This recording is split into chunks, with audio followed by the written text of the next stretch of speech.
The door swung open, and Mia burst in, her face a mix of exhaustion and urgency, clutching a worn-out photograph of her sister. Radric had barely settled into his morning coffee when she stormed in, eyes red from sleepless nights. He quickly straightened, sensing the seriousness in her approach. "You're the new detective, aren't you?"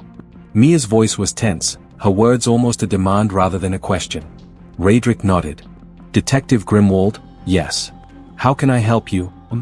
Mia dropped into the chair opposite him, pulling out a crumpled photo of her sister, Isolde.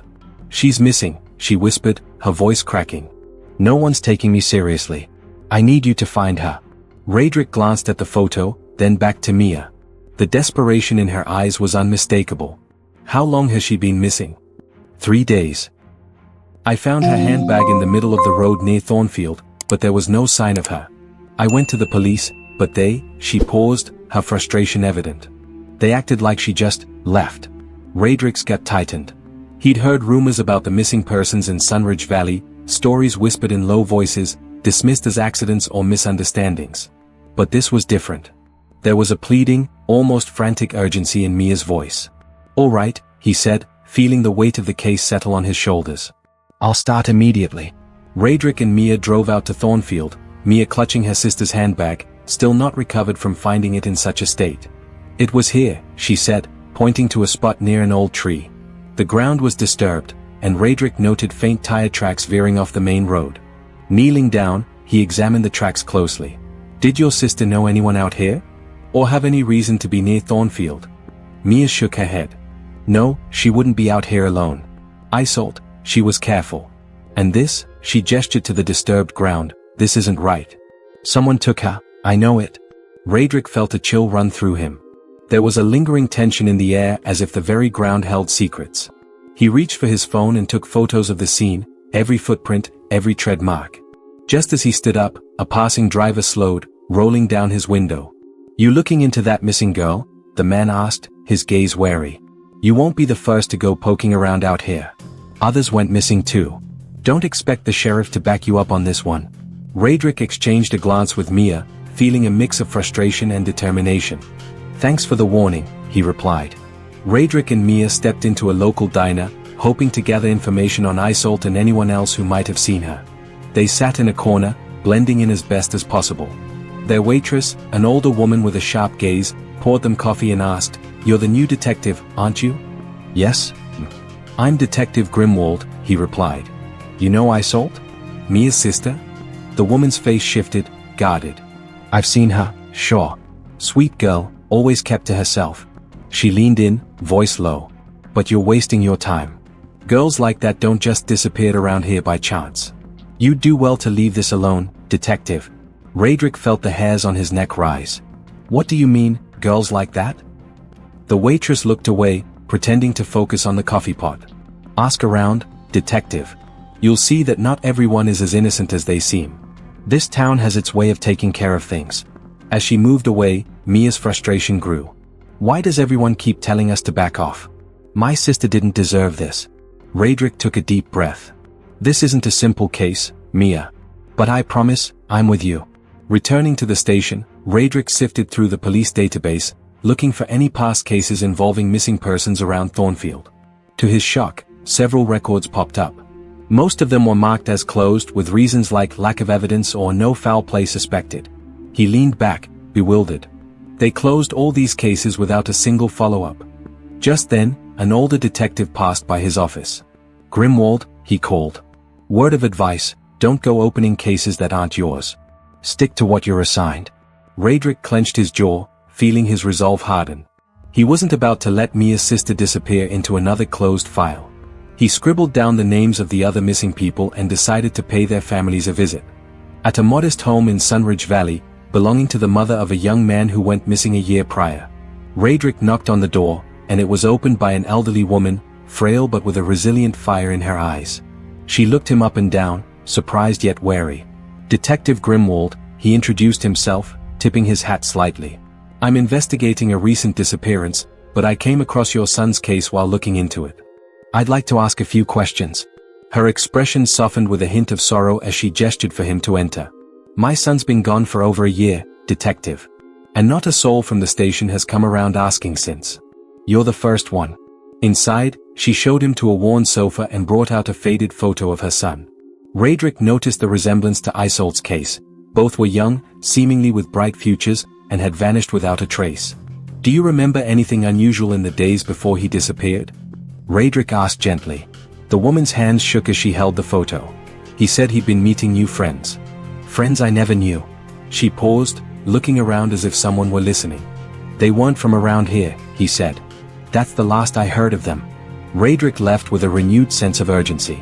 It was as though these missing individuals had ties to an invisible network, people who seemed to vanish as mysteriously as they appeared.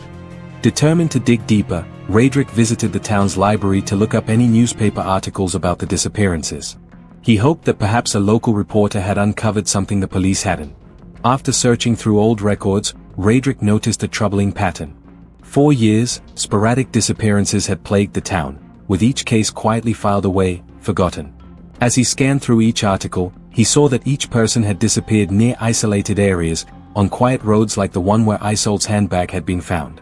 While taking notes, he felt a presence behind him. Turning, he saw an older man, a librarian with a solemn expression. You're not the first to dig into those, the librarian said in a hushed tone. Others came before you.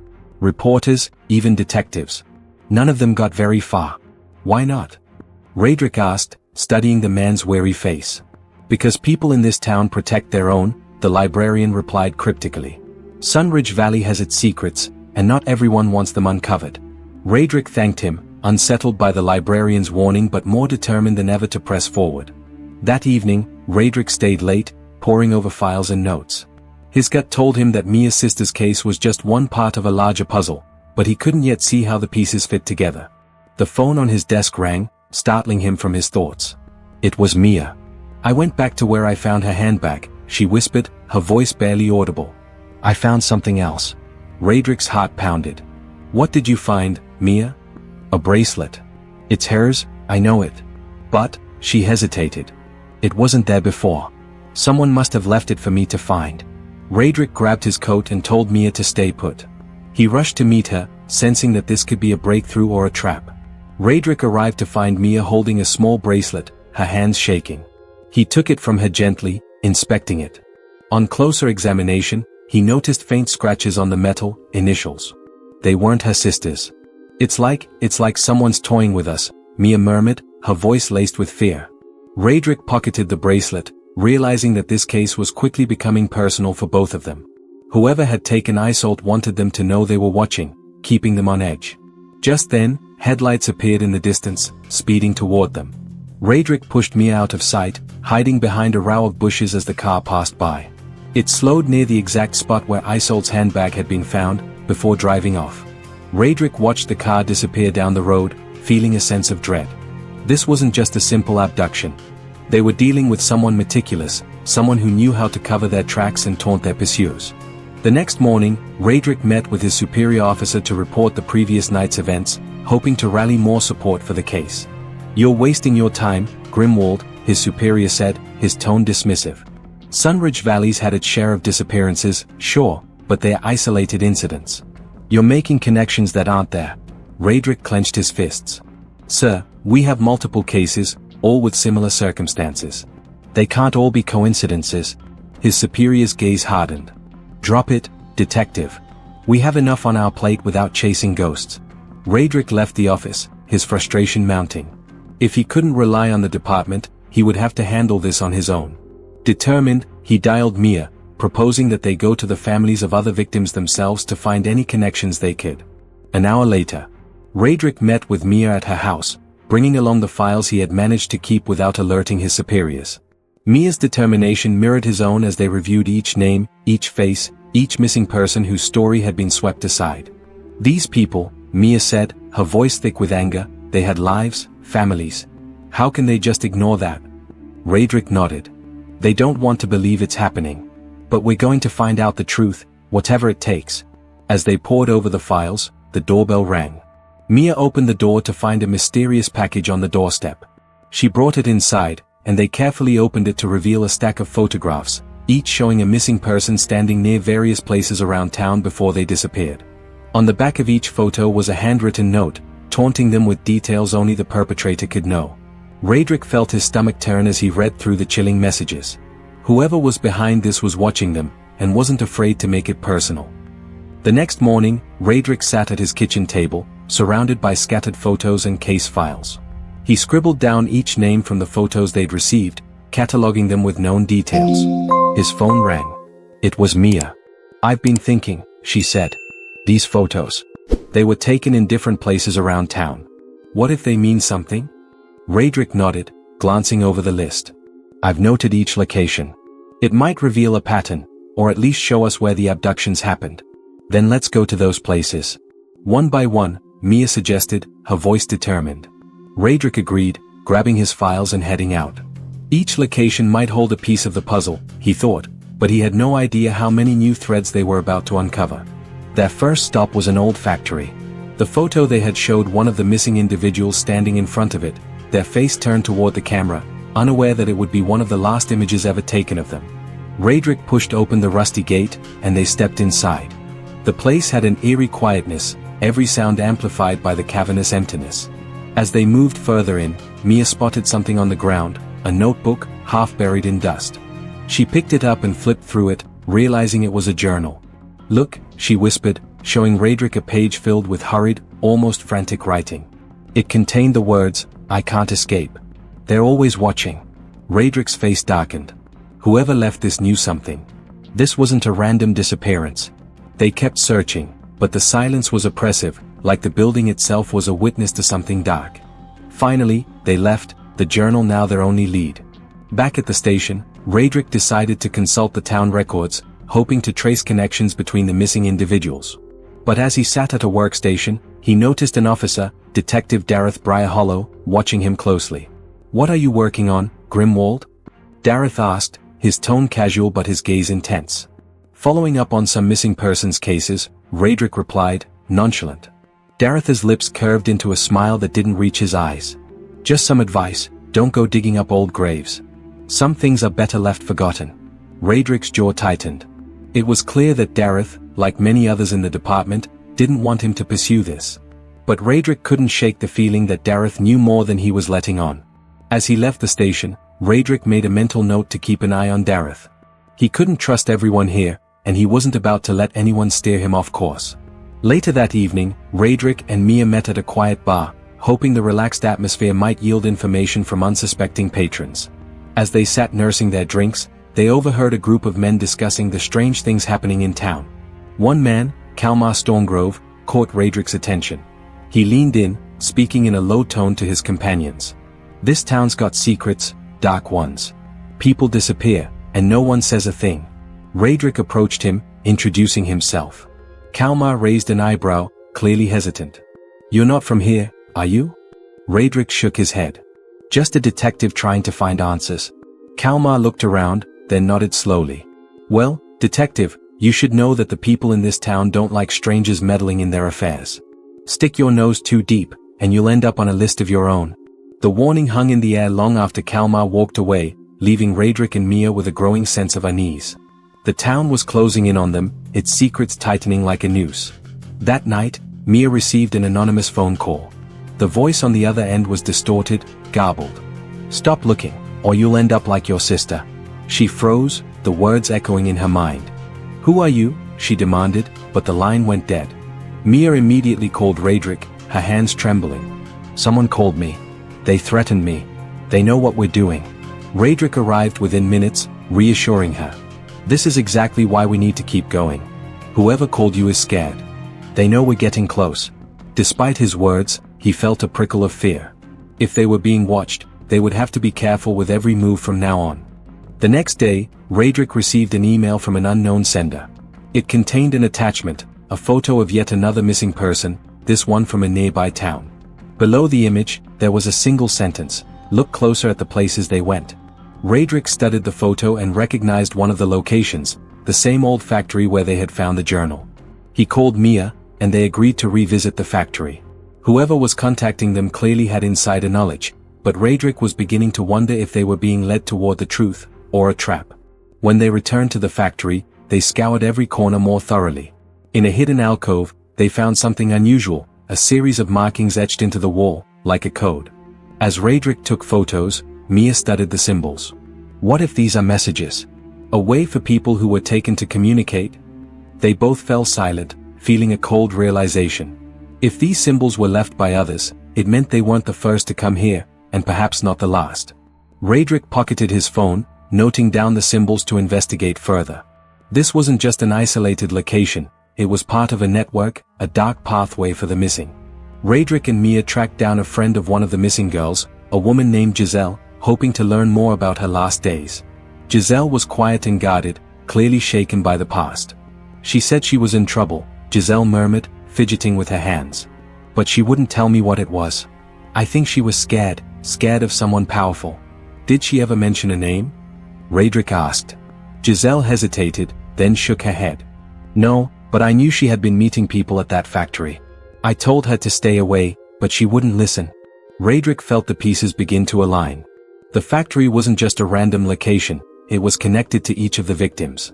Later that night, as Radric walked Mia home, they became aware of footsteps echoing behind them. Radric glanced back, catching a glimpse of a figure in the shadows, watching them. He stopped, turning to confront the stranger, but they disappeared into the darkness before he could approach. Mia shivered, clutching her coat. They're following us, aren't they? Radric nodded, his expression grave. It seems they don't want us to get any closer. But that means we're on the right track. They both knew that every step forward would now be shadowed by unseen eyes, their every move monitored by a town that seemed to protect its secrets fiercely. The next day, Radric received an anonymous tip to meet someone at an address on the outskirts of town. He arrived cautiously, and to his surprise, the door was opened by Kalmar Stormgrove, the man from the bar. Kalmar glanced around nervously. I said too much last night. I know things. Things I can't talk about openly. He pulled Radric inside, shutting the door. What do you know? Radric pressed, sensing that Kalmar was on edge. Kalmar took a deep breath. There's a network here, detective, people who make others disappear. I've seen things, but I stayed quiet because, he hesitated, his voice faltering. Because those who talk don't last long. Radric's resolve hardened. He'd suspected a network, but Karma's confirmation gave weight to the theory. Sunridge Valley wasn't just home to random disappearances, it was a hunting ground. Radric spent the early hours going over everything Kalmar had told him. He made a list of the missing persons and marked possible connections to certain locations, like the factory. But something Kalmar mentioned lingered in his mind, people who make others disappear. Just then, his colleague, Detective Tyn Wildstone, entered. Tyn was well liked and trusted in the department, but Radric couldn't shake the feeling that even trusted faces might be hiding something. Radric, Tyn said with a forced casualness, you've been poking around some old cases. Thought I'd let you know, some folks in town don't appreciate that. Radric tensed, sensing the warning beneath Tyn's words. Some folks? Or certain people in the department? Tyn chuckled, but his eyes were cold. Just watch yourself, Grimwald. This town doesn't forget when someone steps out of line. As Tyn left, Radric realized the weight of the forces against him. He couldn't tell whom to trust, and he was more alone in this than ever. Later that evening, Radric and Mia decided to attend the town's gala, an event hosted by Mayor Aldiger Frostmark. They believed the town's elite might hold answers or, at the very least, hints about the people involved in the disappearances. The hall was filled with Sunridge Valley's influential figures. Mayor Frostmark was in the center of it all, shaking hands and laughing. Radric noticed a group of businessmen watching him closely, their smiles hiding something sinister. As Radric and Mia mingled, they overheard snippets of conversations about the troublesome detective and whispers about someone needing to teach him a lesson. Radric's gaze locked onto Frostmark, wondering how involved the mayor truly was. At that moment, Kalmar appeared, weaving through the crowd to reach them. Careful, he muttered, looking around. These people won't hesitate to silence you if they feel threatened. Radric nodded, his suspicions about the town's leadership deepening. After leaving the gala, Radric and Mia walked home together, discussing the implications of what they'd seen. But as they turned a corner, they heard footsteps behind them. Radric pulled Mia into a dark alley, watching as a figure in a dark coat and hat followed them. Without hesitation, Radric confronted the stranger, grabbing him by the shoulder. The man fought back, pulling a knife. Radric disarmed him quickly, but the man escaped, leaving Radric and Mia shaken. Whoever it is, they're watching us closely, Radric said. This isn't just about missing persons anymore. It's about people who want us out of the way. They both knew the stakes had just risen significantly. The next day, Radrick snuck into the police department's archives, pulling old case files that had been closed under suspicious circumstances. He noted names, locations, and dates, identifying clear patterns of disappearances occurring every few months, with no arrests or suspects. As he copied the information, he heard footsteps approaching. He quickly hid, watching as Detective Dareth Briarhollow entered, scanning the room. Dareth picked up a specific file, tucking it under his arm, and left. Radrick's mind raced, realizing that Dareth was likely hiding evidence, perhaps on behalf of someone higher up. When he was alone again, Radrick finished copying what he could, feeling a sense of urgency. Whoever was involved in this network, they had powerful allies within the department. Radrick arrived at Mia's apartment later that night, intending to share what he discovered. But he froze when he saw the front door slightly ajar. He entered cautiously, calling out, "Mia?" She emerged from the kitchen, visibly shaken. She handed him a note she'd found on her counter, "Leave this alone, or she'll be next." Radrick's jaw clenched. This was no longer about solving a mystery, this was personal. He knew they couldn't trust anyone in town, not even those he thought were allies. "Whatever they're hiding," Radrick said, his voice hard, "we're getting closer. And they're scared." Determined to find more allies, Radrick and Mia met with Kalmar at a secluded cabin outside town. Kalmar explained that he'd once been involved with the very network they were investigating but had backed out when he realized the extent of their operations. "These people control everything," Kalmar said. "The police, the government, even local businesses. If someone steps out of line or starts asking questions, they disappear." Radrick pressed him for names, and Kalmar reluctantly mentioned Mayor Frostmark, Detective Briarhollow, and a powerful businessman, **Ryder Suncrest**, who owned many of the properties in town. As Radrick and Mia left the cabin, they knew they'd uncovered a piece of the web, but it was only the beginning. Radrick and Mia decided to investigate one of Ryder's properties, an abandoned warehouse on the outskirts of town. Breaking in, they found rows of old furniture, crates, and disturbing evidence, pieces of clothing that matched descriptions from several missing persons. Mia held up a torn scarf, her hands trembling. "This was my sister's?" Radrick took a deep breath, feeling the gravity of the discovery. They weren't just dealing with abductions, there were traces of violence, suggesting something far darker. Suddenly, the sound of footsteps echoed through the warehouse. Radrick pulled Mia into hiding as a group of men entered, including Dareth and Ryder Suncrest. They spoke in hushed tones about clearing out evidence and making an example of anyone who dared to interfere. Radrick and Mia exchanged horrified glances. The network was real, and it was deadly. Realizing they'd been discovered, Radrick and Mia crept out of the warehouse, trying to stay unseen. But as they reached the edge of the property, a guard spotted them and raised the alarm. They sprinted into the woods, the sound of men shouting behind them. Branches scratched at their skin, and they stumbled over roots, barely escaping the flashlights and voices closing in. By the time they reached a nearby road, they were breathless and shaken, but safe for the moment. Radrick vowed to take down the network, no matter the cost. The next day, Radrick decided to confront Mayor Frostmark directly. Barging into his office, he didn't bother with pleasantries. "I know what you're doing, Frostmark," he said, his tone cold. "You and your friends think you can cover up the disappearances, but I'm going to expose you." Frostmark laughed, unfazed. "You have no idea how deep this goes, detective. You're out of your league." Radrick's jaw clenched. "I may be outnumbered, but I'm not going to let this go." Frostmark leaned forward, his voice low and menacing. "Then you'd better watch your back. Sunridge Valley doesn't forgive intrusions." That night, Radrick and Mia regrouped at her apartment. They reviewed the evidence, determined to continue the investigation despite the threats. Mia's face was resolute. "Whatever it takes, we'll find the truth." Radrick nodded, his own resolve strengthening. "We're close, Mia. But we need to be careful. They're willing to do anything to stop us." As they finalized their plan for the next steps, Radrick felt a new determination settle over him. He knew the road ahead would be dangerous, but he was ready to take down the network that had preyed on Sunridge Valley for too long. Radrick and Mia reviewed everything they had so far. They realized they needed allies, people in Sunridge Valley who hadn't been corrupted by the network or who might have a personal reason to help them. Radrick reached out to **Carver Bramblethorn**, a former police officer who had retired after a string of mysterious incidents forced him out. Known for his integrity, Hava might be the ally they needed. Hava arrived that morning, his expression serious. "I heard you've been stirring up trouble. If what I've heard is true, you'll need all the help you can get." Raedric nodded, grateful for his support. "We're going up against some powerful people. Are you in?" Hava gave a small, grim smile. "I'm in. I never trusted the people running this town, and it's high time someone put an end to their games." Hava told Raedric and Mia about a set of hidden records in the town hall's basement. These records, he believed, contained evidence of covert transactions and communications linked to the network. Together, they sneaked into town hall after hours, bypassing the limited security. In the basement, they found dusty cabinets filled with documents detailing land transactions, payments to influential individuals, and coded correspondence between prominent figures. As they sifted through the files, Mia found a folder labeled *** Project Sunfire ***.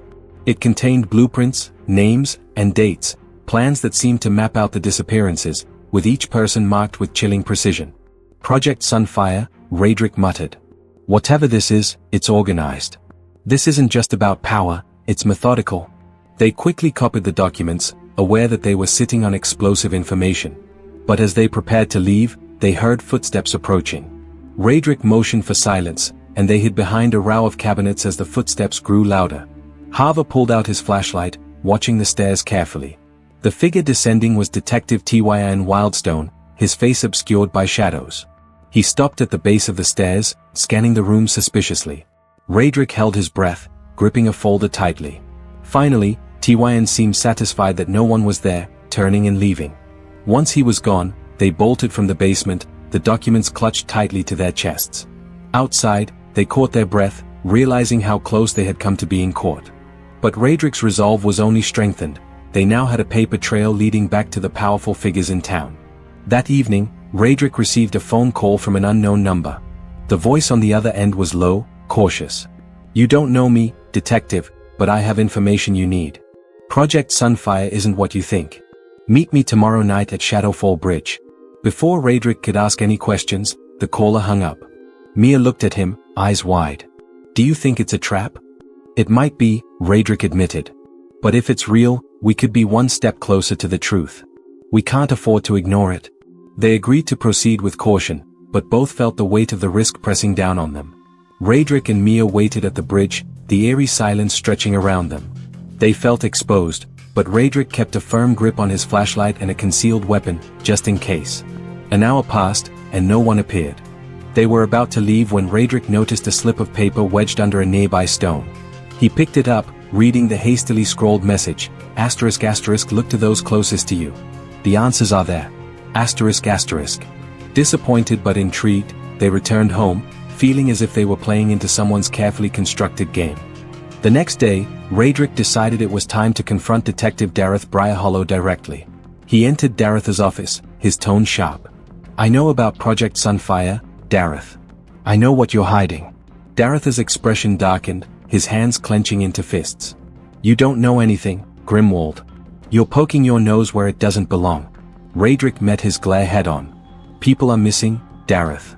People with families. How long do you think you can keep this covered up?" Dareth sneered. "You have no idea what you're dealing with. This town was built on secrets. Step out of line, and you'll disappear just like the others." Raedric left the office, his frustration boiling over. But Dareth's words had also given him an unexpected clue. He now knew how deep-rooted the town's corruption truly was. Hava revealed that an old friend of his, Ileana Hawkstone ***, once worked as an assistant for Ryder Suncrest. She had disappeared suddenly, but Hava had heard she was hiding in an abandoned cabin. Raedric and Mia visited the cabin and found Ileana, a nervous but resolute woman in her 40s. She recognized Raedric and Mia's names and quickly let them inside. "I saw things," Ileana whispered, her eyes darting around as if she were afraid of being overheard. "I kept records. Ryder and the mayor, they're in it together. They pay off the authorities to look the other way." Ileana handed them a notebook filled with names, dates, and payments. It was yet another piece of evidence, and it solidified the connection between Ryder, Mayor Frostmark, and the disappearances. As they left, Ileana warned them, "Be careful. They know everything, even where people are hiding." Raedric returned to the department only to be met with cold glares from his colleagues. Someone had leaked that he was investigating high-profile figures, and the hostility in the station was palpable. Detective T.Y.N. Wildstone approached him, a smirk on his face. "Looks like you're in trouble, Grimwald. The chief isn't happy about your extracurricular activities." Raedric felt the walls closing in, realizing that even the police were part of the conspiracy. But instead of retreating, he gathered his courage, determined to see the case through. That night, Mia received an anonymous message on her phone, "Warehouse 13 at the docks. Midnight." Raedric and Mia decided to follow the lead, knowing it could be their last chance to get the answers they needed. At the docks, they found Warehouse 13, and inside, they uncovered stacks of crates filled with forged documents, financial records, and blackmail material. But as they were about to leave, they heard footsteps approaching. Raedric motioned for Mia to hide, but before they could escape, the doors slammed shut, trapping them inside. Realizing they'd been set up, Raedric and Mia searched for a way out as voices echoed outside. They found a small window and managed to squeeze through, narrowly avoiding detection by a group of men who had come to clear out the evidence. As they ran into the night, Mia turned to Raedric, breathless but determined. "They know we're close. They'll stop at nothing now." Raedric nodded, his face grim. "But so will we." Raedric and Mia sat in Raedric's dimly lit apartment, surrounded by piles of notes, photographs, and files. The information they gathered pointed to a deeply entrenched conspiracy involving high-ranking figures in Sunridge Valley. Raedric drew lines between photos of Mayor Frostmark, Ryder Suncrest, and Detective Briar Hollow, each connected to one of the 5 main cases they'd been investigating. "These disappearances are connected," he muttered. "Each of them somehow threatens someone's secrets, or they knew too much about something. But why involve so many people?" Mia nodded thoughtfully. "It's almost as if they're using these disappearances to control others, to keep them in line. Maybe the missing people weren't just random targets." A silence settled over them as they realized how dangerous their enemies were. They were up against a network willing to destroy anyone who threatened their control. The next morning, Raedric entered his car to drive to the station, only to realize that the brakes weren't responding. His heart pounded as he barely managed to pull over without crashing. Stepping out, he examined the brake line, finding it slashed. The message was clear: someone wanted him out of the way. He quickly called Mia to warn her. "Be careful, Mia. They're not just watching us, they're actively trying to stop us now." Mia agreed to stay vigilant, but the incident only reinforced her resolve. They were close to uncovering the truth, and their adversaries were getting desperate. Raedric and Mia met Hava at his secluded cabin, updating him on the recent attempt on Raedric's life. Hava's face was lined with worry, but he remained firm. "I've seen this happen before," Hava said. "People who got too close to the truth, they were eliminated quietly. You're in real danger, both of you." Despite the warning, Raedric's determination only grew. "We have to expose them. If we back down now, they'll keep getting away with it." Hava hesitated, then handed them a folder. "Take this. It's a list of names, people who work for Ryder Suncrest and the mayor. They're the enforcers, the ones who keep everything quiet. But watch your back. These people don't play fair." Raedric and Mia thanked him and left, their resolve fortified. They knew they were running out of time, and every step they took brought them closer to the heart of the network. Realizing they needed more support, Raedric reached out to a few other former police officers and community members who had lost loved ones under mysterious circumstances. They gathered at the community center, away from prying eyes. Among them was Fallon Wildstone a former detective who had lost his daughter a year prior. He listened as Raedric and Mia outlined the network's activities, his face growing grimmer with each revelation. "They've taken too much from us," Fallon said, his voice thick with emotion. "I'm with you. Let's bring them down." With a small but determined group assembled, Raedric felt a renewed sense of hope. They finally had allies who understood the gravity of their mission. Armed with the coded messages and symbols they discovered, Raedric and Mia visited Bryna Dawnmore a retired cryptographer who had once worked with the government. Bryna analyzed the symbols, his eyes narrowing in concentration. After hours of painstaking work, he looked up, a mixture of excitement and dread on his face. "These symbols aren't just codes, they're coordinates. They pinpoint locations around Sunridge Valley, places used by the network." He handed them a map with the marked locations. "But be careful. If they're using these places, it means they're still active. You'll likely be watched." Raedric and Mia thanked Bryna, knowing they now had a powerful tool. They were getting closer to unveiling the network's operations, but it was clear that every move would be risky. Following Bryna's coordinates, Raedric and Mia ventured into a forested area, the air thick with tension. They stumbled upon a clearing where the ground looked freshly disturbed. After a tense moment, Raedric began digging, uncovering something horrific, a shallow grave containing the remains of several people. Mia covered her mouth, horrified. These are the missing people, all of them. Raedric took photos, his heart heavy. The network wasn't just about control or secrets, they were willing to end lives to protect their power. They called in the Discovery to trusted allies, knowing this would only add fuel to their mission. Armed with photos and evidence from the grave, Raedric decided it was time to confront Ryder directly. He and Mia arrived at Suncrest's mansion, forcing their way past his security to reach the man himself. Ryder met them with a smug smile, showing no fear. "You really think you can bring me down, detective? I own this town." Raedric held up the photos. "You can't hide this anymore, Suncrest. We found the bodies. We know about Project Sunfire, and we know you're behind it." Ryder's face darkened, his calm demeanor cracking for a brief moment. "If you value your life, you'll burn those photos and walk away. Or I promise you, you'll end up like them." Raedric left, undeterred. Ryder's threats only confirmed his guilt, and they knew it was time to take their evidence to the public. Raedric and Mia decided to take their findings to **Nicira Winterhold**, a local journalist known for her integrity. Nicira listened intently as they laid out the case, showing her the photos, documents, and coded map. "This is explosive," Nicira said, her eyes wide. "If what you're saying is true, this could bring down half the town's leadership." She promised to publish the story the next morning, making sure every detail was exposed. Raedric felt a wave of relief, they finally had a way to make the truth known. That night, Raedric was awakened by the smell of smoke. He quickly realized his apartment was on fire. He grabbed a few important documents and rushed out, barely escaping as flames engulfed the building. Standing outside, he saw a figure watching him from across the street, Detective Briar Hollow. Raedric clenched his fists, knowing this was no accident. When he met Mia later, she was shaken but determined. "They're trying to silence us, Raedric. We need to stay ahead of them." They knew they were closer than ever to exposing the network, but the retaliation was escalating. They had to act quickly before they lost everything. The next morning, Raedric and Mia, joined by their small group of allies, gathered in the town square as Nicira's article hit the front page. People read in shock as the article outlined the disappearances, the network, and the evidence Raedric and Mia had uncovered. Mayor Frostmark and Ryder Suncrest tried to dismiss the article as sensationalist lies, but the crowd was buzzing with anger and fear. Raedric took the opportunity to speak up, showing the photos and documents as proof. "The people in charge of this town are lying to you," he said, his voice strong. "We have proof that they are involved in organized disappearances and cover-ups. Don't let them silence the truth." As murmurs rippled through the crowd, Raedric felt the tide turning. The network's power was beginning to crack, but he knew the real battle was only just beginning.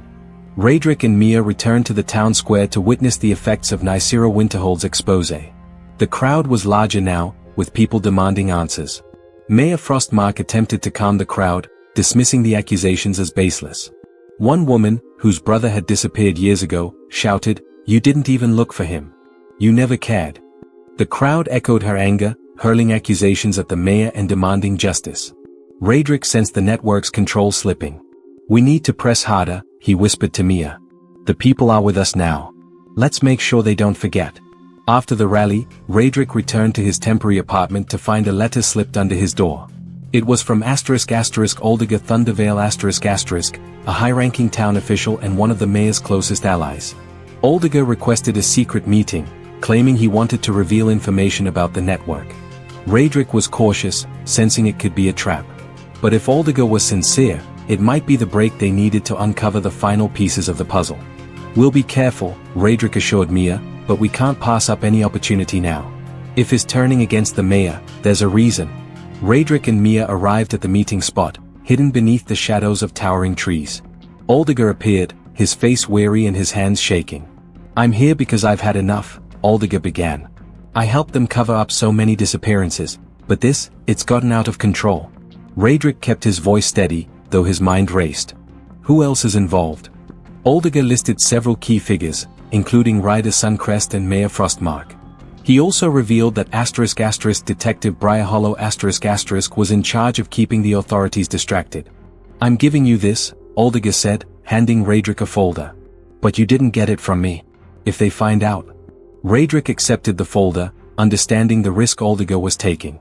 "Thank you. This might be what finally brings them down." The folder contained damning evidence, lists of people paid off, documents linking the mayor's office to various crimes, and photographs of secret meetings. Mia was stunned as they sifted through the papers. This is everything we need," she whispered. "But they'll come after us harder than ever if they realize what we have." Radric nodded. "We have to act fast.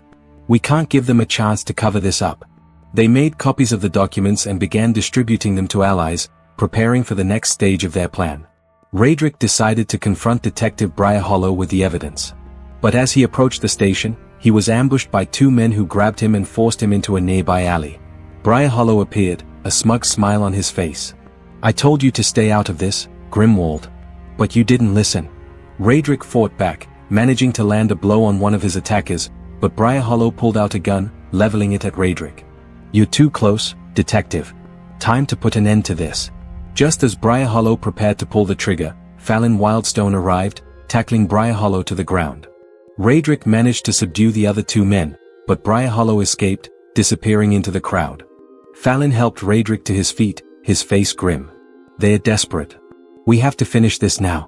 Radric and Mia decided to use the evidence to publicly accuse the network's leaders. They arranged for a forum at Town Hall, inviting townspeople and members of the press. As the hall filled, Mayor Frostmark took the stage, maintaining his usual air of authority. But Radric interrupted, taking the microphone and beginning to reveal the documents. The mayor's face twisted with anger. "This is slander. You're ruining lives with these lies, Grimwald." Radric stood his ground, unflinching. "These are not lies. This is the truth of Sunridge Valley's leadership. Disappearances, cover-ups, bribes, and threats. The people deserve to know." The crowd murmured, shocked and outraged. Radric handed out copies of the documents, ensuring that everyone could see the evidence for themselves. After the public forum, Ryder and the mayor met at Suncrest Mansion, their expressions tense and panicked. They realized their control was slipping, and if they didn't act, they would lose everything. "Grimwald and his allies need to be silenced," Ryder said, his voice cold. "We have to make an example of them. Tonight." They dispatched a group of enforcers to locate and eliminate Radric, Mia, and anyone who had helped them. It was a final, desperate measure to regain control, but Radric had anticipated this and was ready for the confrontation. Radric and Mia, along with their allies, gathered at Harva's cabin, ready to face the enforcers sent by the network. They had barricaded the entrances and prepared to defend themselves. As night fell, the enforcers arrived, armed and determined to eliminate them. A tense standoff ensued, with gunshots echoing through the forest. Radric and his allies fought back fiercely, refusing to let the network silence them. The battle was intense, and Radric barely managed to hold the line. But finally, with the help of his allies, they overpowered the enforcers, forcing them to retreat. With the enforcers defeated, Radric and Mia took their evidence to the police chief, who had finally begun to realize the gravity of the situation. The evidence was irrefutable, and with public support, they were able to make arrests. Mayor Frostmark, Ryder Suncrest, Detective Briar Hollow, and several other high-ranking officials were taken into custody, their influence shattered. The town watched as the corrupt leaders were led out in handcuffs, the truth finally exposed for all to see. Radric felt a sense of justice and relief, knowing that they had achieved what they set out to do. Radric and Mia stood in the town square, surrounded by grateful townspeople. The network had fallen, and Sunridge Valley could finally begin to heal from the years of corruption and secrecy. Mia looked at Radric, a mix of exhaustion and pride in her eyes. "We did it. It's finally over." Radric nodded, feeling the weight of the past weeks lift from his shoulders. "Thanks to you, Mia. You never gave up, even when it seemed impossible." As they walked away, Radric knew that Sunridge Valley would never be the same. They had brought light to the darkness, exposing the truth and breaking the grip of a corrupt network. The arrests of Mayor Frostmark, Ryder Suncrest, and Detective Briar Hollow had sent shockwaves through Sunridge Valley. People gathered in the town square, some cheering the downfall of corrupt officials, while others looked on with fear and uncertainty. Radric and Mia walked through the crowd, hearing hushed conversations and seeing anger in some faces. There are still people loyal to them, Mia said, noticing a group of townspeople who looked distraught over the recent events. We exposed the truth, but not everyone is ready to accept it, Radric replied. They're afraid of the change and what it means for their own lives. They realized that while they'd won a major battle, the network's influence still lingered in the shadows. Some townspeople feared losing the status and security the network provided. Radric and Mia met with Hava and their allies at his cabin to discuss the next steps. Now that the leaders were in custody, they needed to ensure the remaining network members couldn't rebuild. Fallon Wildstone spoke up, his voice tense. We've taken down the leaders, but I know for a fact that others will step in if we're not careful. They'll be waiting for us to slip. Bryna Dawnmore, the cryptographer, added, and with some people in town still loyal to Frostmark and Suncrest, they'll have support to rebuild if we don't act fast. Radric nodded thoughtfully. We need to cut off their resources and find anyone still supporting them from within. Hava sighed, looking around at the group. This isn't going to be easy. We're not just fighting individuals now, we're fighting their entire legacy. As Radric and Mia prepared their strategy, Mia received a call from an unknown number. The voice on the other end was shaky and filled with fear. They're coming for me, the caller whispered. I was involved, but I didn't have a choice. I'm willing to testify against them. Mia's eyes widened. Where are you? We can protect you. The caller hesitated before giving an address, then hung up. Radric and Mia immediately headed out, realizing this was a chance to uncover additional evidence and potentially turn one of the network's former members against them. Radric and Mia arrived at the motel and found **** Isara Shadowfen ***, a former accountant for Suncrest businesses. She was visibly frightened, looking over her shoulder as if expecting to be followed. I handled their finances, she explained, her voice trembling. I know where the money came from and where it went. But if they find out I spoke to you? Radric reassured her. We'll keep you safe. This could be what finally brings down the remnants of the network. Isara handed over a folder containing bank records, offshore accounts, and payments made to key individuals in Sunridge Valley. As Radric flipped through the documents, he realized they held the key to dismantling the network's financial support. Word of Isara's cooperation spread quickly, and soon after, Radric received a call from one of his allies within the department, warning him that there were whispers of retaliation. Someone in the department was still loyal to the network, and they were planning to sabotage the investigation. Radric immediately tightened security around Isara, realizing that the network was determined to prevent her from testifying. He warned Mia and their allies to remain vigilant. They're getting desperate, Radric said. We need to act fast before they can regroup. With Isara's help, Radric and Mia went through the financial documents, uncovering the full extent of the network's operations. The money trail revealed bribes to local officials, payments to enforcers, and even donations to community projects that kept the network's influence strong. Mia looked over at Radric, her face pale. They've embedded themselves into every part of this town. No wonder they've been able to operate in the shadows for so long. Radric nodded. But now we have the evidence. If we can expose these records to the public, it'll cut off their power for good. As they prepared to release the financial evidence, Radric noticed something odd. Some of the key documents were missing from their files. Someone had infiltrated their storage and stolen the evidence. Realizing they had a mole within the department, Radric and Mia began questioning everyone who had access to the files. Suspicion fell on Detective Brynda Blackshaw, a longtime officer with known connections to the mayor. When confronted, Brynda denied everything, but Radric could see the guilt in his eyes. We know you've been working for them, Brynda, Radric said, his tone cold. It's over.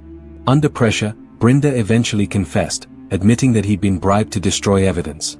His confession was enough to implicate other members of the department, helping Radric and Mia secure the stolen documents.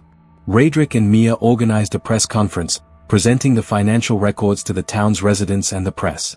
They detailed the extent of the network's control, showing how their money had influenced every level of society. This is the truth of Sunridge Valley's leadership, Radric said, holding up the documents. 4 years, they've operated in secrecy, using their wealth and power to cover up their crimes. But today, we end that. The townspeople listened in stunned silence, slowly realizing the depth of corruption that had been hiding in plain sight. The public revelation of the network's financial dealings fractured the community. Some were furious, demanding justice for those who had disappeared, while others defended the former leaders, claiming they'd done what was necessary to maintain order. Radric and Mia watched as townspeople argued in the streets, realizing that their fight wasn't just against the network, it was also about healing a community that had been deeply scarred. "We've exposed them," Mia said, "but the town is still hurting. People are scared of the change." Raedric nodded. "It'll take time, but I believe Sunridge Valley will come together again." Just when they thought the network had been completely dismantled, Raedric received a final threat. A letter slipped under his door with a chilling message. ***, you may have won the battle, but the war is far from over. ***. Raedric realized that not everyone involved had been arrested. There were still remnants of the network, loyal members who would continue to operate from the shadows. Though the main leaders were gone, the network wasn't completely destroyed. Raedric and Mia exchanged determined looks. "We'll stay vigilant," he said. "This isn't over, but we've struck a major blow." They knew the fight would continue, but with the town now aware of the truth, Sunridge Valley was more resilient than ever. After the recent revelations, Raedric and Mia faced mixed reactions from their fellow officers. Some praised their courage, while others seemed resentful, their loyalty still leaning toward the network's remnants. Detective Gryden Frostmark, the mayor's distant cousin, openly criticized their methods, calling them reckless and divisive. "You're tearing this town apart, Grimwald," he sneered. "We kept order, and you're destroying it." Raedric stood his ground, refusing to back down. "We're exposing corruption. If that's what tears this town apart, maybe it needs to be rebuilt." Gryden's expression darkened, his words carrying a veiled threat. "Be careful, detective. Sunridge Valley has a way of swallowing troublemakers." Raedric and Mia received a visit from Tyn Suncrest, Ryder's estranged younger brother. Unlike his brother, Tyn had always distanced himself from the family's dealings, and now he claimed to want justice for the town. "I know where they are hiding," Tyn said. "They're desperate and regrouping. I'll help you if you promise to bring them down." Raedric eyed him warily, uncertain of Tyn's motives. "Why now? You could have spoken out earlier." Tyn's face twisted with regret. "I was too afraid, but after seeing what they've done, I can't stay silent anymore." After a tense exchange, they decided to accept Tyn's help, aware that they needed every advantage they could get. Tyn led Raedric and Mia to a secluded cabin where several of the network's most loyal members were hiding. They approached cautiously, watching the lights flicker through the windows as shadows moved inside. Raedric motioned for silence as they crept closer. Inside, they overheard plans to sabotage upcoming town meetings, spread misinformation, and intimidate witnesses. Raedric snapped photos and recorded their conversation, gathering critical evidence. But as they prepared to leave, a branch snapped beneath Mia's foot, drawing the attention of those inside. "Someone's out there," a voice hissed, and footsteps thundered toward the door. Raedric grabbed Mia's hand, and they ran, barely escaping as a gunshot echoed through the trees. After their narrow escape, Raedric and Mia met with Naraya Ravencrest, a former ally of Ryder who had turned against him. Naraya held valuable information, having been involved in the network's financial dealings. "I know where the funds are stored," she revealed. "They have a hidden vault beneath the mayor's old mansion. Everything is there, the money, the records, and files on anyone who ever worked for them." Raedric and Mia exchanged a determined look. "If we can access that vault, we'll have everything we need to finally dismantle the network." Naraya agreed to lead them there, despite the risks involved. Under the cover of night, Raedric, Mia, and Naraya entered the abandoned mansion. Guided by Naraya, they found the hidden passage leading to an underground vault. Inside, they discovered shelves of ledgers, bags of cash, and documents detailing the network's operations and connections. As Raedric documented the evidence, they heard footsteps above, followed by muffled voices. "Someone's here," Mia whispered, her voice tense. They quickly gathered what they could, narrowly escaping through the hidden passage as a group of enforcers entered the mansion, searching for them. With the evidence from the vault, Raedric and Mia knew they had everything they needed to bring down the last of the network's leaders. But as they prepared to hand over the files to the authorities, they received an ominous message on Raedric's phone. "If you release those files, Sunridge Valley will pay the price." Mia's face paled. "They're planning something. They wouldn't make that threat unless they were desperate." Raedric clenched his fists. "Then we need to act now. If they're willing to hurt the town, we can't let them get the upper hand." Realizing that the network might retaliate with a large-scale disruption, Raedric and Mia hurried to the town's power station, suspecting it could be a target. When they arrived, they found two men tampering with the station's controls, preparing to cause a blackout. Raedric confronted them, a tense standoff ensuing. After a brief struggle, Raedric managed to subdue one of the men while Mia called for backup. The men were arrested, but Raedric knew the network wouldn't stop at one attempt. "They're trying to create chaos," Raedric said. "We have to stay a step ahead." Raedric decided it was time to confront Detective Gryden Frostmark, suspecting he was orchestrating much of the network's remaining activities. Raedric cornered Gryden in the hallway, his voice low and cold. "Give it up, Gryden. We know you're part of this, and we're not stopping until everyone involved is behind bars." Gryden sneered, his gaze defiant. "You're too late, Grimwald. The people of Sunridge Valley will never turn on us. We built this town, and you're nothing but an outsider." Raedric's patience snapped. "Then you'll fall with it. I'm done giving you chances." He watched as Gryden was escorted away in cuffs, realizing they were closer than ever to dismantling the network for good. With Gryden in custody, Raedric and Mia pressed him for information, hoping to extract the names of any remaining network members. Gryden resisted at first, but after hours of questioning, he finally broke. "You don't get it, do you?" he sneered. "This isn't just about money or power. It's about control. People need to be led, to be kept in line." But as Raedric pushed him further, Gryden revealed the names of 2 other key members still hiding in town. With this information, they had a complete picture of the network and could finish the job they'd started. Armed with Gryden's confession, Raedric and Mia led a coordinated operation to capture the last members of the network. With the town's authorities and their loyal allies, they conducted raids on hidden locations, arresting the final members and dismantling the last remnants of the network. As the sun rose over Sunridge Valley, the town breathed a sigh of relief. The shadow that had lingered over them for years was finally lifted, thanks to Raedric, Mia, and the allies who had risked everything. With most of the network dismantled, Sunridge Valley finally felt a moment of peace. The town was quiet, almost unnervingly so, as people processed the downfall of their former leaders. Raedric and Mia stood in the town square, watching as townspeople murmured among themselves, some expressing gratitude, others anger. "We've shaken up this town," Mia said softly.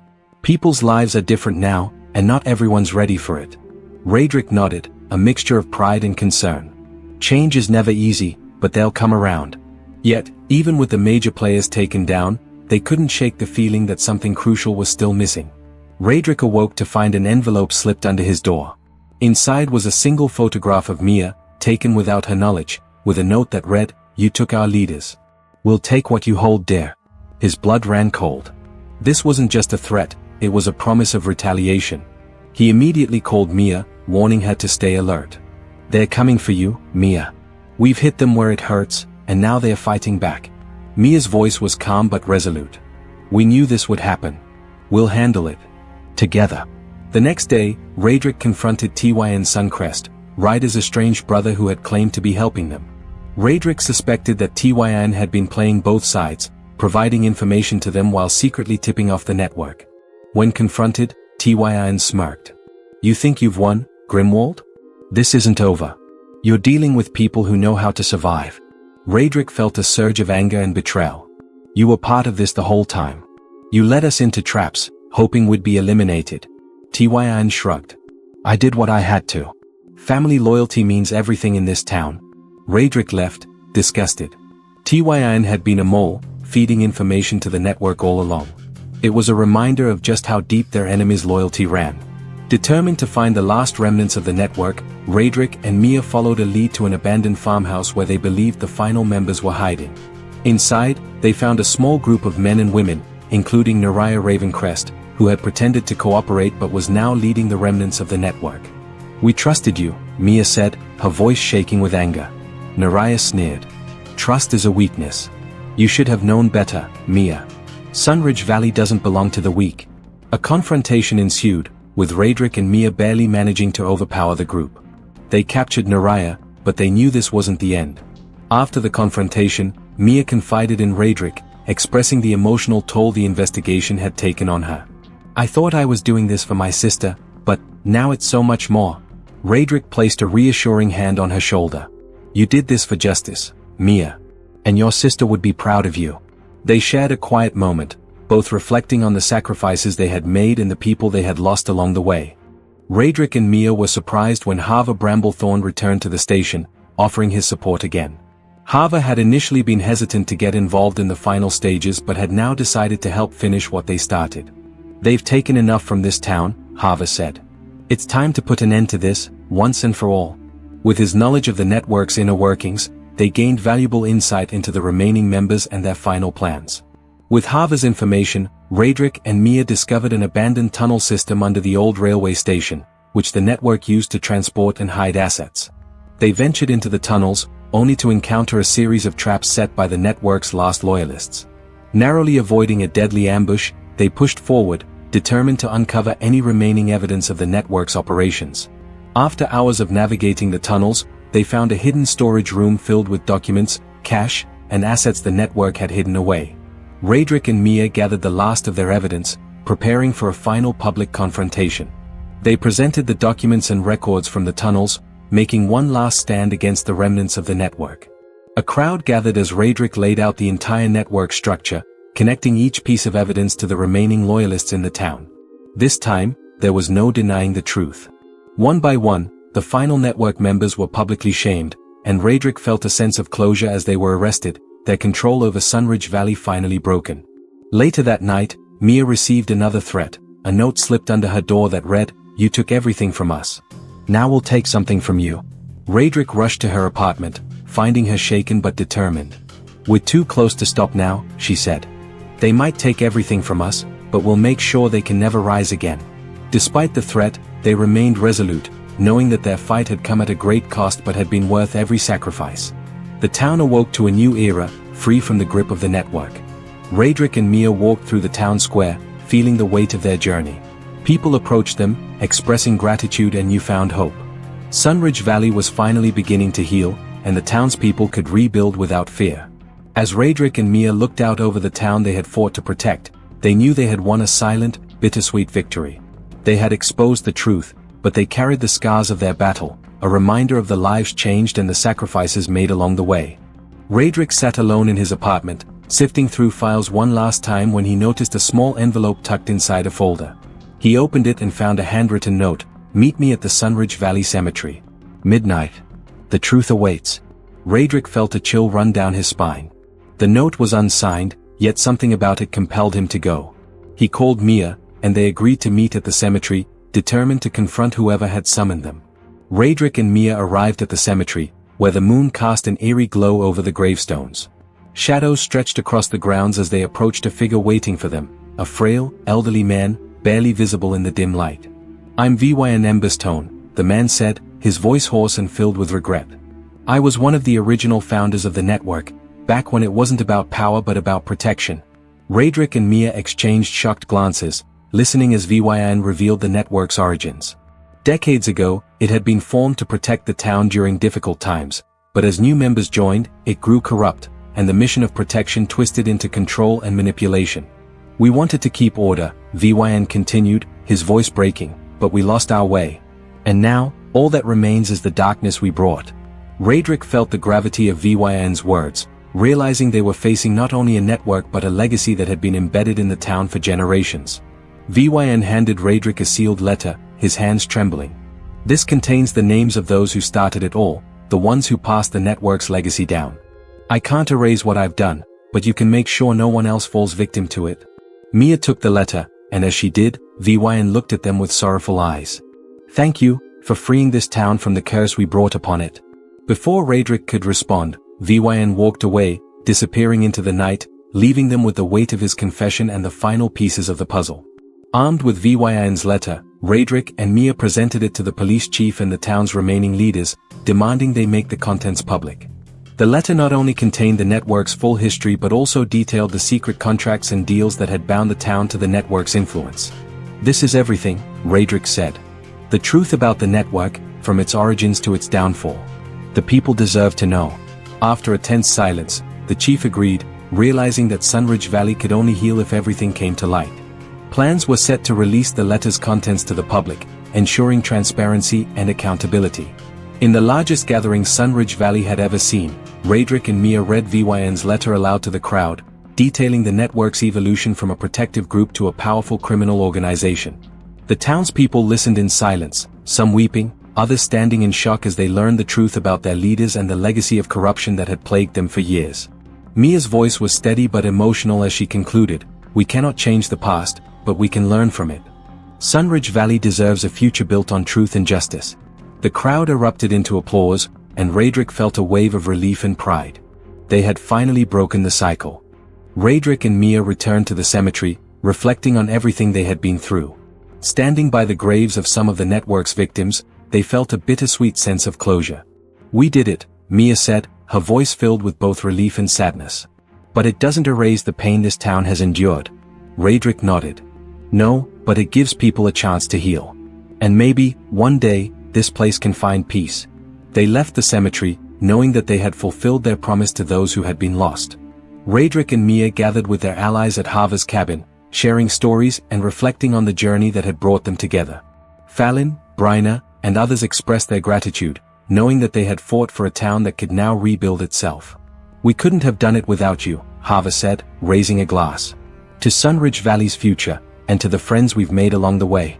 They toasted, a sense of camaraderie filling the room as they celebrated the end of a dark chapter and the beginning of a brighter one.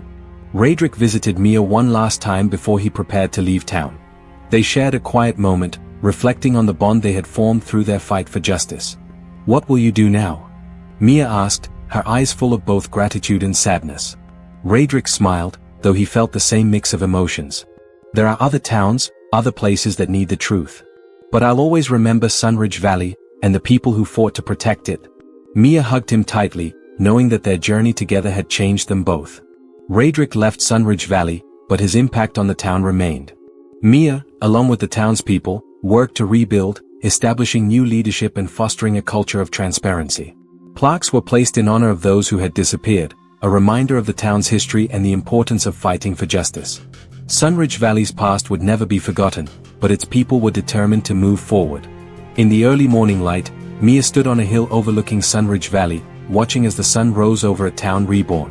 She felt the weight of everything she and Raedric had fought for, and she knew that his influence would be felt for years to come. As she watched the town awaken, she smiled, knowing that they had not only brought justice but had given Sunridge Valley the chance for a fresh start. The network was gone, its grip broken, and the town's future was now in the hands of its people.